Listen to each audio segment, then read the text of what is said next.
I'm Patricia Roding with Shared Good, and it's time for another culture chat. Today's chat is culture. What's the big idea? There are two themes in the chat today. The first theme is culture. What's the big idea? Really, what's the big idea about culture? Theme number two, and what's the big idea about culture, is so what's the big idea about culture? What does that have to do with me as a small, purpose-fulfilling business owner? There's a chart that you're going to be seeing in a couple different stages in a minute as I walk through the chart that really talks about this big idea of where we are in business.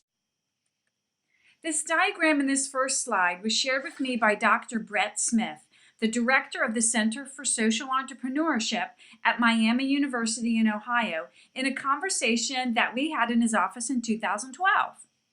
You're going to see up at the top of that chart, it's got for-purpose nonprofit with a little arrow going down which says social enterprise, and many nonprofit organizations that really at their hearts, they're really about purpose.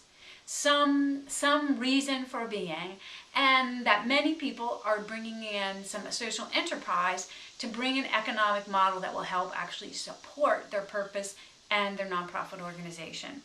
And down on the bottom, that for-profit, which has been identified just kind of traditionally as corporations designed as for the benefits of their shareholders, and the idea of purpose really coming into that and developing social entrepreneurship. People who are like, wow, I want a for-profit model, I want a business, and I really get that it can also make a difference in the world.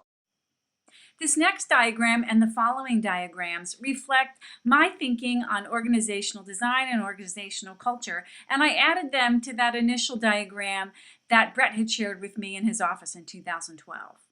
Now, if we put that all together, what's emerging now is in this center circle, which is purpose-fulfilling organizations. At the heart of the center of this is this idea of flourishing and thriving.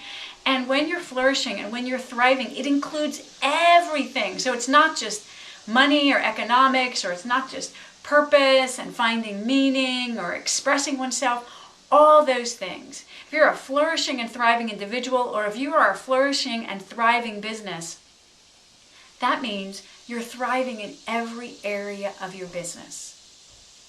Every area of your business. That's happening in terms of organizational purpose and organizational design.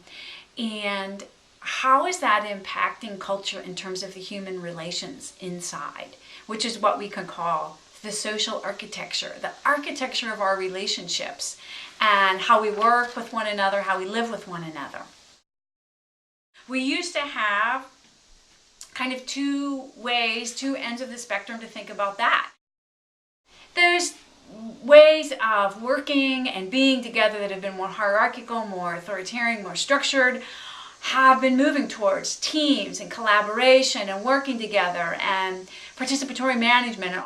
Anarchic, independent, chaotic, which tend to be kind of just grassroots, very, very loose organizations, have been moving more towards, wow, how do we actually organize so that we can get something done, and how can we track it, and how can we know, if what we're doing is being effective. And so those groups have been really working on things, but that are really grounded in kind of self-direction and self-organizing and self-governing. And so when we see both of these coming into the middle, they come and meet right in the very center of purpose-fulfilling organizations, which is where we have shared responsibility, shared governance, shared leadership, shared planning, shared organizing.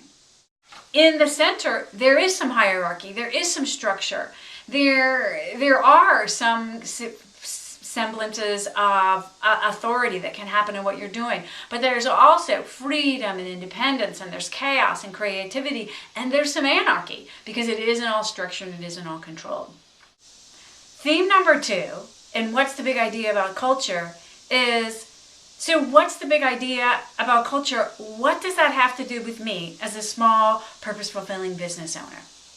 We can take that, how we can benefit from one another and thrive, and bring that all the way through the systems and structures, the beauty, the global reach that we have, the internet, so many things that we have built and discovered, and to really use them in new and creative ways that enliven us, that enliven our employees and our customers and our community and life and the world around us. Understanding that allows us to bring intentionality and proactivity to really create what we want in a way that has never been available before.